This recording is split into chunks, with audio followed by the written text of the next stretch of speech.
It's a sweet treat that can probably be found in all your cupboards all year round. Some add it to tea or use it to sweeten up a biscuit. 7 and 4's Alyssa Heron joins us live from Sleeping Bear Farms in Beulah to show us how they take honey from the farm to the table. Good morning, Alyssa. Good morning, Brendan and Melissa. I am here with Nathan Lane. He's the production manager here at Sleeping Bear Farms. Thanks for joining us this morning. Thanks for being here. Of course. So first of all, just tell me a little bit about the history of the farm. Well, Sleeping Bear Farms, owned by Kirkenshaw and Jones, been right here on this property making northern Michigan honey for over 30 years.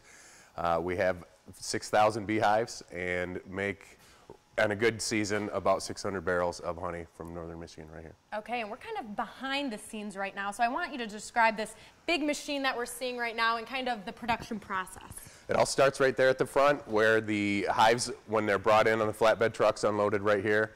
The frames get loaded onto this extraction line, and as they move up the conveyor belt, the honey and wax are all kind of slowly dripping off, getting pumped into a centrifuge that will spin the honey and wax separate from each other.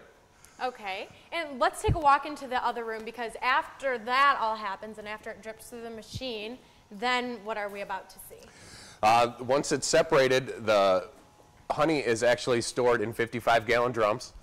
Once they are capped and sealed, we'll bring them into the warehouse where we'll store them until they're needed for production.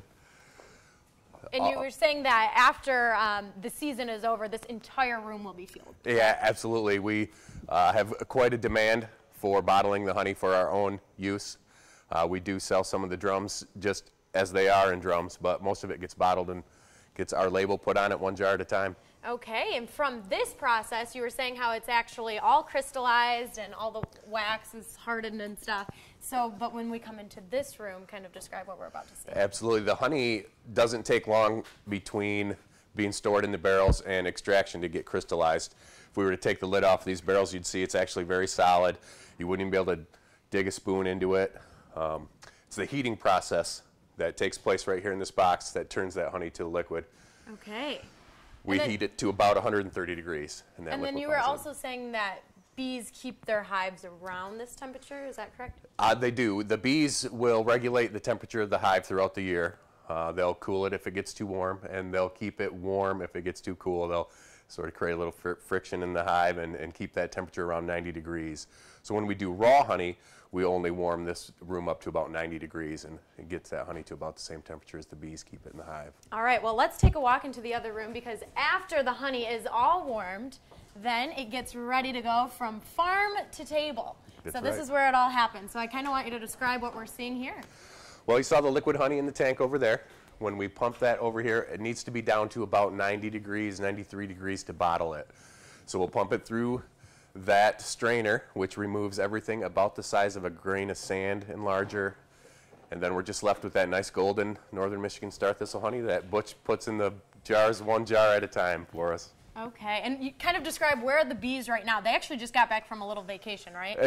Yes, they took a working vacation for the winter, and we have a second facility in Florida, strictly agricultural, where we make 2 other varieties of honey, and those barrels of honey come back here into the warehouse where we store them again until we need them for production. Okay, and so what time of year will we start seeing those bees go out and start making all this? The first thing that they're going to do here is pollination. They're just starting to arrive. The beekeepers are working really hard to make sure that they're healthy and ready to go for the season.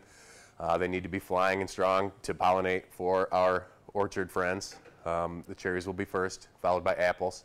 And once the apple blooms fall, the beekeepers will work nights and weekends to make sure that they get those hives all out into the yards where they'll make honey for the rest of the summer. Okay, and really quick, where are some northern Michigan locations that we can find this honey? We're heavily distributed throughout northern Michigan. You can find us at almost every retail location. We have a driver on the road 5 days a week. Wonderful. Well, thank you so much for joining us this morning, and all of this information and more will be on our website at UpNorthLive.com. Reporting live in Beulah, Alyssa Heron, 7 and 4 News.